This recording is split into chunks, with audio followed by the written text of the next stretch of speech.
Hello, Frizzle Federation. One of my goals right now is to get more recommendations. I give out book recommendations all the time, but I don't get them that often, but when I do get them, they tend to be really awesome reads that I love. So my goal today is to put the tools in your hands that you need to thoroughly understand my reading taste, what I like and dislike in books, so that you can help me find my new favorite. So I have a list here of over 50 items that we are going to be talking through today, and we're going to be starting with the most general and then working our way through the branches until very specific points. And I hope that you enjoy the ride. Let's go! I want to start with what I think is the most useful summary of my reading taste, which is my book tone is Thistle Purple. Book tone is a reader personality test, and it is split into three major axes of ways to enjoy a book: plot, atmosphere, and character. And a purple book tone means that I am a mix of plot-focused and character-focused. The one that I care least about is atmosphere, and I'll get more into what that means in a minute. My priority is character focus. If you're recommending me books, they better have strong characters in them, because that is the most important indicator of if I'm going to like a book or not. Got it? After that, I would like them to also have a nice plot, and we're about to break down what I mean by all that. And then after that, I can tolerate some atmosphere. What is atmosphere? It's just kind of everything that doesn't fit into plot or characters. It's the way that the setting feels. It's the way that the prose feels. It's the world building. It's the poetry. It's the vibes. I don't care as much, but I do care some, so we're gonna break that down as well. But like, the most important thing to me in a book by far is the character. And I think the most important part of that character focus for me is the psychology. I want an exploration of what makes this character, preferably our main character, tick. Above all, I want to be getting to know these characters. I do not just want to be the characters to be vessels for a theme or vessels for the plot. I want to feel them inside and out. And here we get into my first specific demand. I want it in first person or a close third person. I want our narrator to be a character in the story. I don't want any of these omniscient storytelling third person narrators. I don't care if your narrator is as charming and entertaining as Lemony Snicket, like I just don't like it. Give me first or close third. Let's have an example book. One of the books that I really appreciated its first person was the Assassin's Apprentice books. Yes, sometimes the main character is annoying, but even in the moments where I didn't love our main character, I always appreciated that we got to stay with him.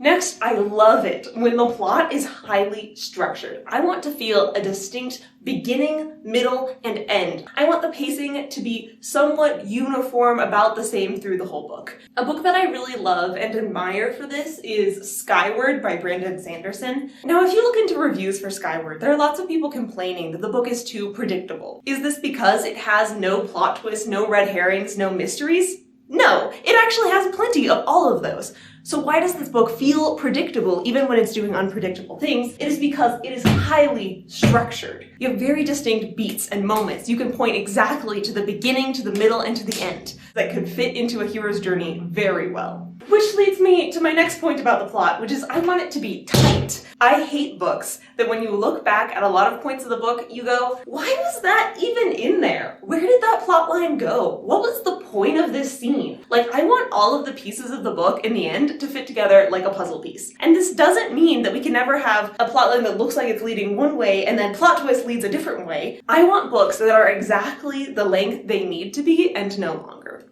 I love a strong theme in my books. Just like I love it when every scene of a book has a point to the plot structure, I love it when every concept discussed is building to an awesome theme. I love it when I end a book and I can step back and say, like, that was a book about the power of friendship, or that was a book about finding your identity in the midst of culture shock. I love books that mean something and are really trying to mean something. And one of the reasons for that is that I love analyzing books. One of the ways that I enjoy books is by making videos about them. And the more that I have to talk about in a video, the more that there is to pick apart, that is a book that I am going to love. A series that I really loved for the analysis is the Sandman Slim books. Not everything in that series was 100% for me, but one of the things that I adored was the strong themes, was all of the little things to analyze in connection with the character arc and the plot and how everything tied together so nicely. And then we get to slot in a little thing right here. Don't worry, the entire board will be filled. I have it all mapped out.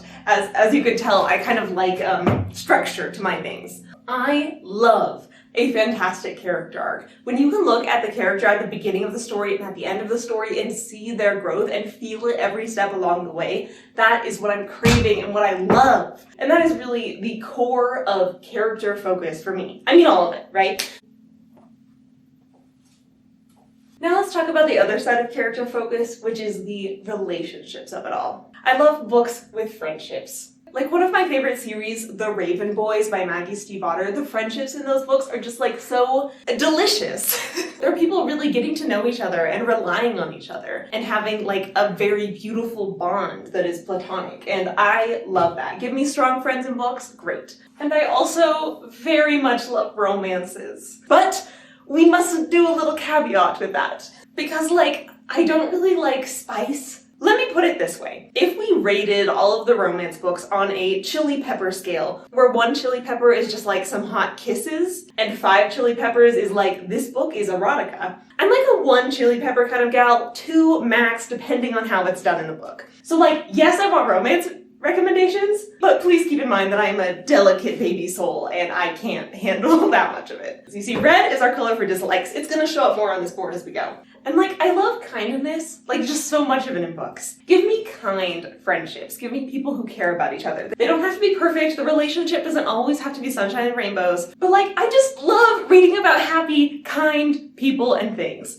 Like a series I really appreciated that had a lot of kindness in it is the Temeraire series, which is about a guy who like adopts a baby dragon, and like, that's some kindness that I'm looking for. Okay, this is a specific one. I adore books that have some sort of culture clash in it. We have this developing friendship, but the 2 friends, they don't always see eye to eye. They're from different cultures in some way. And through coming together, we get some conflict there. That's just like fascinating to me. Whenever culture clash shows up in a book, I am riveted. A book that I think did this really well is Warbreaker by Brandon Sanderson, where some princesses from a culture that is very conservative and proud have to go to a culture that they see as those liberal heathens and make friends along the way. And then this will change their outlook in life in some way. This is connected to both getting a character arc and culture clashes, but just generally people changing their mind about things I find very compelling.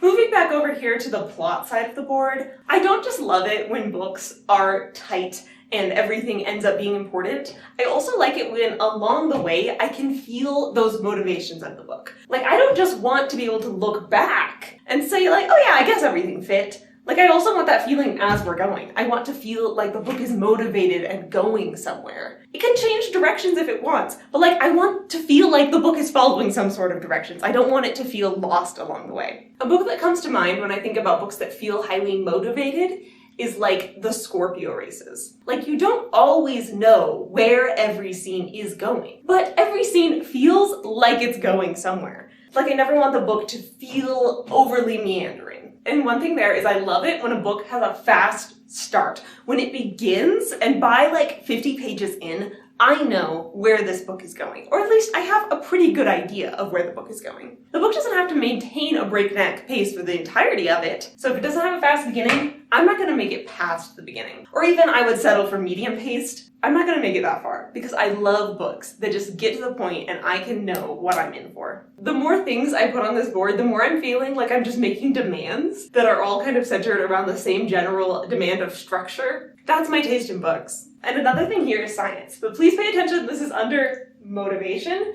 because I'm not just looking for books that have scientist characters or people talking about science things. I like motivated science books, where they're not just like blundering around doing vaguely sciencey things. I'm looking at you, Natural History of Dragons, but they have like a task to solve and a theory to go with it. Like The Martian or Project Hail Mary, I think, are good examples of that kind of science that I love. Now, after all of this, You might be thinking, quite reasonably, that I like books that are very straightforward and never have plot twists and never have confusing bits, and I want everything to be laid out for me. But actually, I am a mess of contradictions. Everyone is. And that's partly why I wanted to make this video, because I don't think my book taste, I don't think anyone's taste in anything is as clear-cut as these 5 items. So I'm giving you more like 50 items that are all kind of interconnected and interrelated. I love a good mystery in books, and this doesn't have to be like, who did the murder kind of mystery. Just like any little puzzle that I'm having to solve along the way. And I've already talked about the beginnings of books and what I like there, but honestly, I think the most important part of me really loving a book versus me just going, that was okay, is the ending. I want the ending of a book to feel show-stopping. I want it to feel climactic. I want it to answer all of these things that the beginning has put up. But like, not everything has to end. I'm not saying that every single loose string has to be tied off. Because I do love me a series of books. I love binging series and seeing how the books interrelate and build up, and I am no chicken when it comes to length. Give me the longest series recommendation ever, I don't care. As long as every individual book in the series still has its own ending. A good example of what I'm talking about here that I think you guys will all be familiar with is like the Harry Potter series. Yes, there is ongoing plot lines in those books, but every individual book is its own adventure. Because every book is its own thing. Every book has its own beginning, middle, and end. And that end is satisfying when you reach the end of the book. And that is what I love. Like, the type of ending that I like the least is a big cliffhanger ending. I understand why they exist. I understand it's to get people to pick up the next book in the series, but like, I already love series. If I like your book 1, I'm gonna pick up your book 2. And like, I'm not entirely opposed to small cliffhangers after everything important has already been wrapped up. And then just we like open a little bit to give us a little bit of a teaser for the next book, that's fine. But if you like can't really enjoy the ending of book 1 without immediately reading book 2, if it all kind of just blurs into each other, no, I don't like it. And while we're on the subject, I also dislike it when a series just keeps going downhill. Like, I've gotten to the point that before I start a series, I look at the average rating for all the books. And if the average rating for the books just goes down throughout the series, like the books are getting progressively less and less good, I'm not even going to start that series. So yes, please recommend me series. With the caveat that don't let it be a series where book 1 is the best, and book 2 is the second best, and book 3 is the third best, and it just keeps getting worse. Oh, and I swear this is gonna be the last negative one for a while. One of my pet peeves is like a gotcha at the ending, and this is kind of hard to explain what I mean. I can't give you an example of a book because I'd be spoiling the gotcha at the end of any book. So like, let's say that you have a character arc going on, and it's a really strong one, where at the beginning of the book, our main character really hates asking people for help. And now we're in the final battle, and she's losing, and she's like, oh, I wish I had my allies here right now. And then suddenly, the allies show up, and they're like, thanks for inviting us, it just took us a little bit to get here. That's the gotcha I don't like. Where the book is like, gotcha, you thought you were getting the end of a character arc? No, you are getting a surprise for the plot. And I hate it. I hate it with every fiber of my being when a book has an awesome character arc that it's setting up and then cuts away from that just so it can later surprise us with a plot beat. I can't even express how annoying it is to me every time that happens. I'm like, you were so close, book, to having the most important thing there. It just drives me insane, as evidenced. The kind of ending that I love the most is a happy ending. Hello again. I mean, you didn't go anywhere, but I had to, so now we're here to film part 2. Okay, help me figure this out here. Where are we? This one's pretty simple. I like it when an action has a consequence. It's part of the everything's tight and everything matters kind of thing. And where do I want this consequence to lead? I want the stakes to escalate. I love books. Like, the ones that come to mind most readily are like the Dresden Files or like some books in the 𝐒𝐲𝐻𝐒 saga where the plot starts out simple and then because of the actions of our protagonist just keeps getting messier and messier and higher stakes and higher stakes. And that feeling of like runaway motion escalation, I love that out of control feeling in my books. Like, not too out of control, right? It's gotta be like motivated and tight and structured. But that the stakes keep getting higher and higher and higher and every scene has like a new curveball thrown. That's fun. And then I just want to shout out parental relationships, like parent-child relationships in books, like either from the child's point of view or from the parent's point of view. Like I just love healthy, happy families in my books. Not necessarily blood related, but just those dynamics. Like I love the show Mandalorian for this. Just like having to watch after a little kid in the course of your space mercenary duties. That's fun. Now, a type of relationship I don't like is like the sexist ones. I want to fold in all the other isms, racism, ableism, etc. All of them bother me in books. Sexism got the top billing here and it's the one that's most personally triggering for me.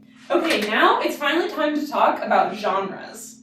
My favorite genre is sci-fi fantasy. It's just my favorite genre. I love it. I'm trying slowly to branch out to more and more genres, but my heart will always be with sci-fi fantasy. And my least favorite genre is literary fiction. Now, I'm not saying that I've never read a literary fiction book that I liked, but I am saying that of all the genres I've picked up, the one that I've consistently had the least luck with finding anything I liked was literary fiction. But honestly, I think that literary fiction is often aiming for, and I acknowledge sometimes gets right, is big emotions. I love being able to feel the emotions of the character, getting emotional while reading. I want to cry and scream and squeal and giggle and this is the reason why I sometimes really love reading young adult literature, because I think the books targeted at teenagers are often braver about going big with the emotions, and I just appreciate that so much. If it's done in good taste, right? Like I'm not asking for the saddest books in the world here, just like happy dramatic emotions.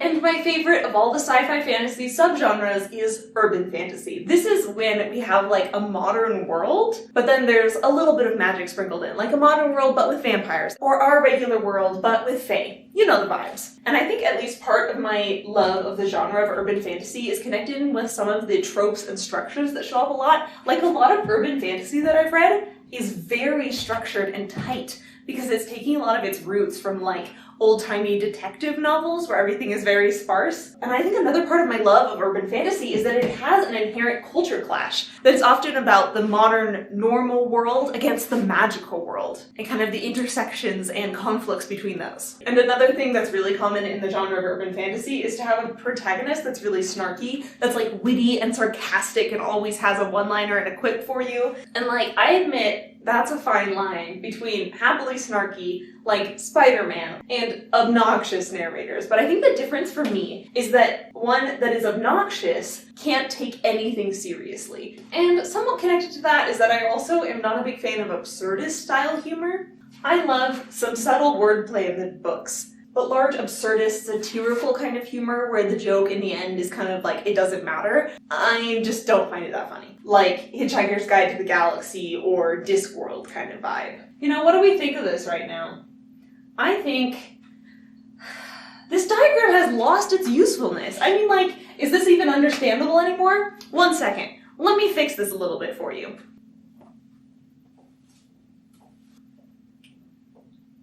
Well, I hope that cleared some things up for you. Maybe you had some questions about some connections there. Let's keep going. I love the trope when an outsider, an outcast of society is finally finding friends and learning how to make friends. Like, yes, give it to me. I love it. Like, one of my favorite series is the Murderbot Diaries, and it's about like this security robot AI just like starting to interact with humans in a friendly way for the first time and like finding its spot in the galaxy that way. And like, yes, give me more of those kind of books.